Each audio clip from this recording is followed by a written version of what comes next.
Okay, welcome to the second lecture for topic 3. In this lecture, we're going to be talking about the changing federal framework that we see with the different eras of federalism. Okay, so this lecture is going to be taking a look at the different eras of federalism that we've experienced in the United States. It's going to be a quick overview, and I'm expecting you to go in and read much more of the information that's in the textbook, and the reading quiz will be targeted towards some of the more detailed points about each of the eras of federalism.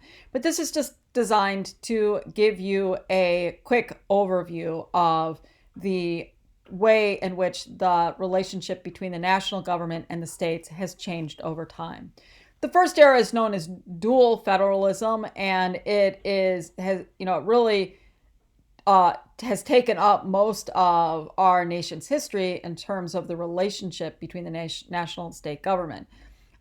It's known as dual federalism because it is a distinct difference between the national and the state governments, and it's oftentimes referred to as traditional federalism since it occupied so much time in the United States history. Starting in the early part of the 20th century, we see a lot of shifts in federalism.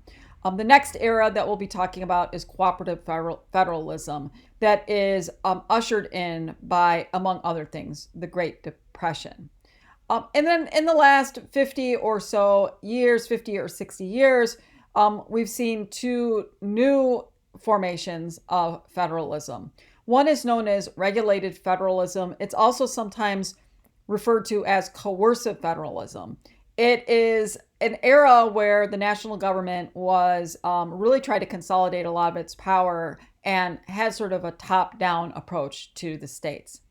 From the 1970s on, and this is the era that we are in now, it is almost a polar opposite or a pushback on the regulated federalism of the 1960s and 70s. New federalism is an effort to give back power to the states. And it came forth from a conservative interpretation of federalism. So let's go ahead and take a look at each of these eras. All right, so let's start with dual federalism. And you're probably wondering, hey, why is that cake there? Well, that cake there is there because it is a good representation of this traditional system. And as you show in the graphs in your textbook, and we'll take a look at that in a moment, is dual federalism is sometimes known as the layer cake description of federalism. So like in a layer cake, you have different layers of cake. You might have chocolate, strawberry, I'm not sure what's going on with that cake, lime, lemon, and each layer is separated by icing. And so there's no intermingling between the layers. And that's what the traditional system of federalism is sort of that's the representation of the kind of power that was distributed at that time period. So at this time, the Constitution was interpreted to give the federal government exclusive control over some issues, okay, mostly having to do with development of the economy and the infrastructure and the land development of the economy. And that layer was seen as relatively small.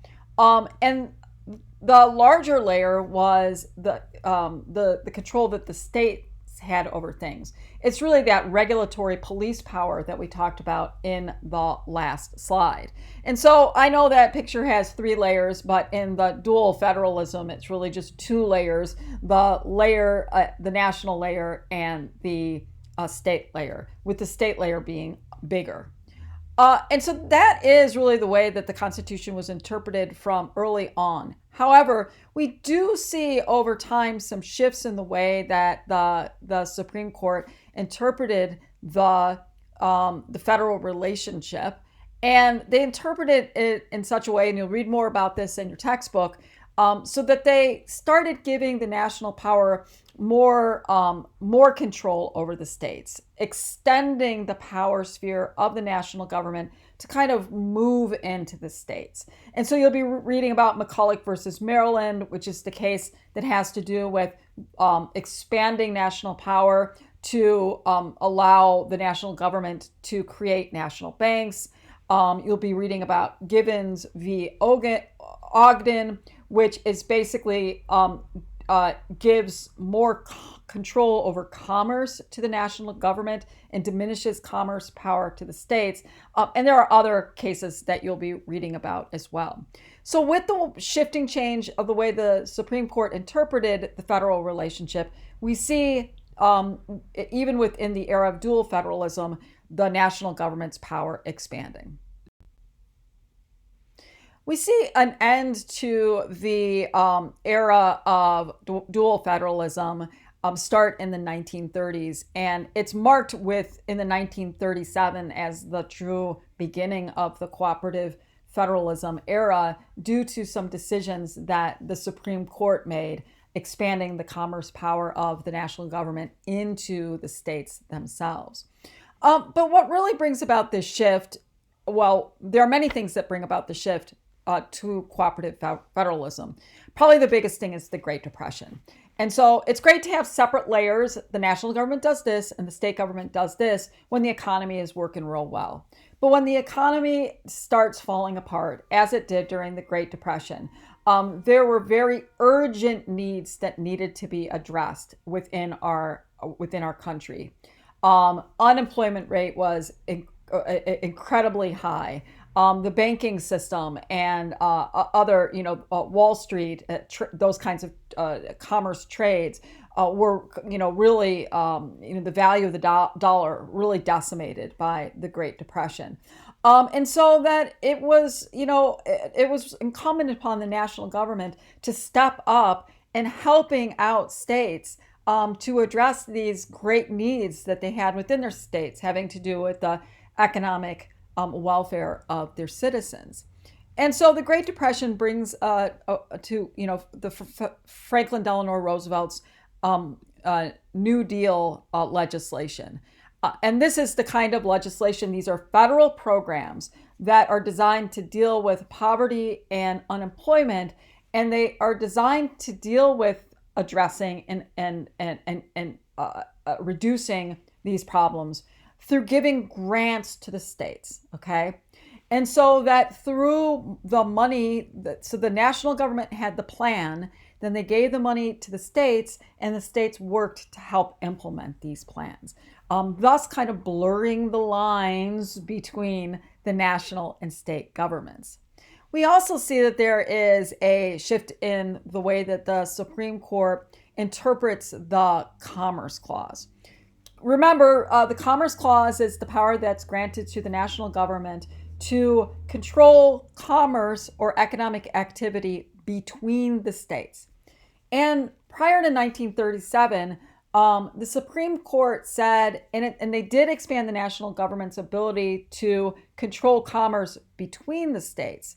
But when it came to actually controlling commerce and business and workplace regulations and the number of hours that people could work in the workplace, the Supreme Court said that was the national government couldn't regulate commerce that was taking place within a state. They could only regulate the commerce that involved two states or more, interstate commerce. Well, in 1937, the Supreme Court changed the way that it thought about the Commerce Clause, and it led to a great expanse of the power of the national government, letting the national government to begin setting policies that regulate workplace environments, minimum hour laws, or maximum hour laws, minimum wage laws, that really allowed the national government to have a lot more control over the economy within the states. And as we know, this cooperation is achieved through the use of and the reliance of federal grants. You'll be reading about all the different types of grants that are that have been used during this time period and beyond. So make sure that you take a look at those. Well, I'm recording this around dinner time, so all this talk of cakes is making me pretty hungry. And so the cake metaphors or analogies or whatever they're called do not come to an end. Dual federalism, as you see on the one side, was represented as a layer cake with each of the layers of government having their own powers, and there wasn't a lot of intermingling between them. The era of cooperative federalism is regarded as marble cake, the marble cake era. A marble cake is where you basically pour like a chocolate batter into a cake pan, and then you have a vanilla batter into the cake pan, and then you take like a chopstick or you take, some sort of toothpick, and you swirl those different layers of cake, those different types of cake batter together. And that's what cooperative federalism is. That it's where the national government and the states governments cooperate together to solve big national problems, with money coming from the national government to help states in that endeavor. And probably one of the largest and most effective New Deal programs that you will read about in your textbook is what is known as the WPA, or the Works Progress Administration. And that is a picture from that time era, that defining the WPA as Work Pays America. And so the WPA employed millions of Americans in public work projects. Some of those public work projects are still, here today. I went to graduate school in Lafayette, Indiana, and West Lafayette. I went to Purdue. And there was a swimming pool, a really cool swimming pool that was built by the WPA. And we were still recipients of beneficiaries of that, well into the 1990s. And so WPA employed millions of Americans to work on projects like constructing highways, bridges, and public parks. And they spent, $13 billion in less than 10 years to provide jobs for over 8 million previously unemployed Americans. And so that shows you just the power of the cooperative federalism to solve problems. Well, you know that old saying, you give somebody an inch and they take a mile. And that's kind of what happened with regulated federalism. I'm kind of joking there, but regulated federalism is the era where the federal government, because of the expanse power that they experienced during cooperative federalism, that they continue to expand their power. Now, regulated federalism didn't just come out of thin air. Regulated federalism was a response to a couple of things. One, as I noted in the course overview, the written overview, regulated federalism is a response to the sense that there's a lot of differences between states. You could look at one state and they're handling poverty well, but towards the 1960s, there were some states where poverty was just out of control. And so there was some concern about inequalities between states and the national government having to stand up and set some standards. There was also a growing distrust of some states, particularly southern states, as the nation was moving towards desegregating schools and implementing civil rights laws with the Civil Rights Act of 1964. Southern states were resistant to doing those sorts of abiding by these national civil rights programs and efforts. And so there was sort of a distrust of states, feeling that the national government needed to take a kind of a top-down approach to get states in line. So regulated federalism is this, where the federal government takes sort of a unitary approach to the states, top-down, and it resulted in them greatly enhancing their power.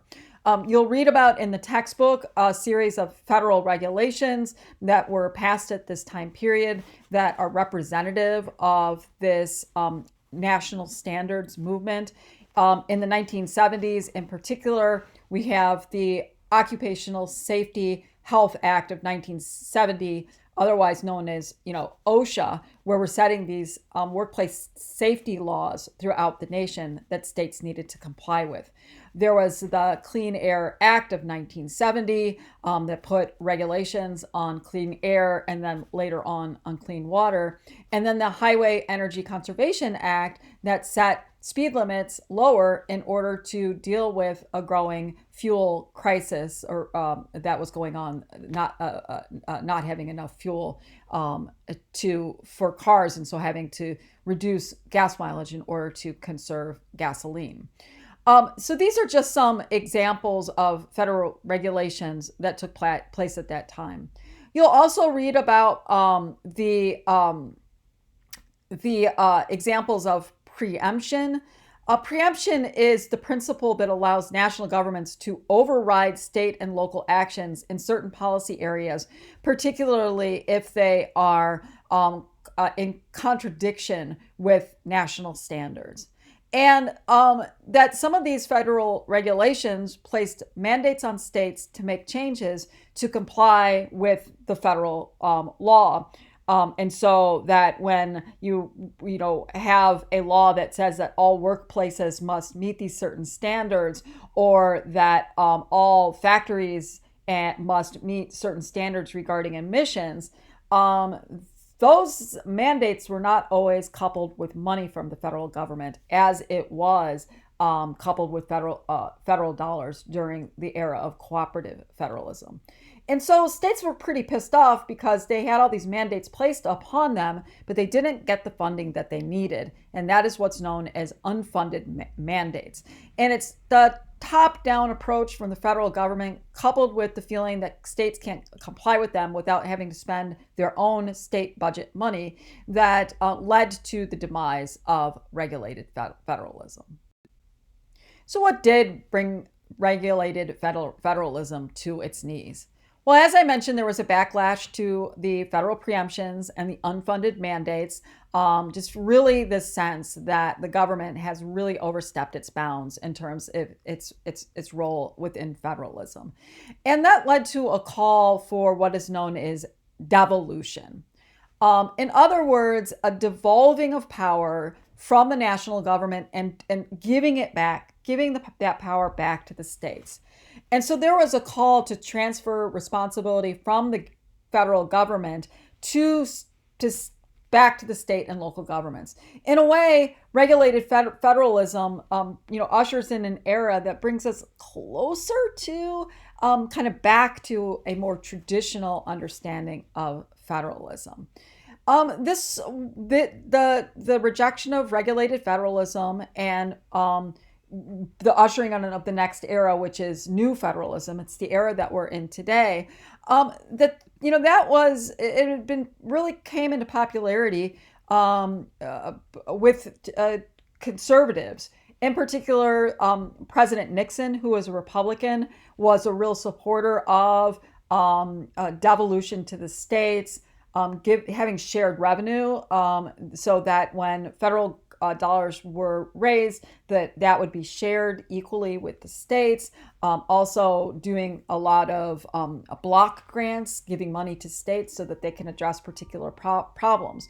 And so it was heralded by the conservatives, and that makes sense because conservatives are about limited government, and conservatives are more about letting states make decisions and reigning in the power of the national government. And so it's these ideas that led to the era that we're in today, which is new federalism. Let's take a look at a graph. The old textbooks used to actually continue with the cake metaphor, saying that the ingredients for the cake were different, but they've kind of gotten rid of that, and they've stopped at the cake metaphor just with the marble cakes. And so on the left-hand side, you see that that's regulated federalism. And it's top down. The national government sets policy for the states, and then through national standards, conditional grants, like categorical grants that you'll be reading about, and unfunded mandates saying you've got to do these mandates, but we ain't going to give you any money for that. Then the states' governments help pay for and administer those programs. Again, kind of top down.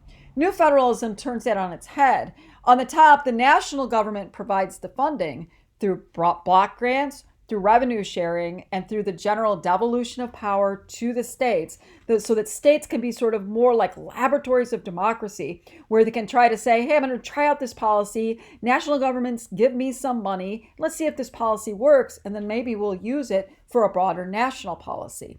And then state governments have flexibilities to make policy and administer those programs. Wisconsin is a good example of that, because when Governor Tommy Thompson was governor, that he wanted to address the welfare and how welfare was administered in the state of Wisconsin. And, he and his administrators came up with the idea of W-2, welfare to work. And it was this idea that people were on welfare for too long. It disincentivized work. And so Tommy Thompson, they asked the federal government for block money in order to try out a welfare to work program that basically said you can only be on welfare for a limited amount of time. We'll give you a job training in order to get a job, so that you can get a job and basically then, be employed, and the state sort of helps people get off of welfare. Well, we tried that policy out in the state of Wisconsin, and then that policy was adopted nationwide under the TANF, Temporary Aid to Needy Families, and that's the national policy that we have today. And that was signed into law under President Bill Clinton. So that's a good example of sort of new federalism, right? It's sort of like, okay, get some federal money. Hey, states, come up with a policy that addresses a problem, and then they get to try it out, and then we see if it works. We pilot it at the state level, and then we see if we want to adopt it at the national level. Okay, so that's kind of a quick overview of the different eras. And these are some things you should think about as you're learning about federalism. And keep in mind, these thinking critically questions often show up on when we're going to have our midterm exam. So what do you think is the proper balance between the national and state governments? Do you prefer do you think that the traditional model is what's best? Or is there a good reason, particularly at some times in our national history, for there to be some flexibility, where at times the national government has more power, and at other times that power is devolved to the states? Do you think is the shifts in the power sharing relationship a sign of a healthy democracy, or maybe a sign of like a sick or ailing democracy? Keep in mind that federalism is, again, one of these features of the architecture of democracy, where this healthy kind of competition between the national government and the states is supposed to keep power at check. Well, if you have shifts over time, I mean, is that necessarily healthy? Or are those shifts actually a recognition that there are times when one of the two governments needs to wield more power? And then finally, new federalism attempts to rein in federal power. What do you think? Has it gone far enough, or is the national government still needing some reining in? All right, that's it for this week. Thanks for listening, and thanks for enjoying federalism. See, it's not as boring as you thought it was. All right, talk to you later.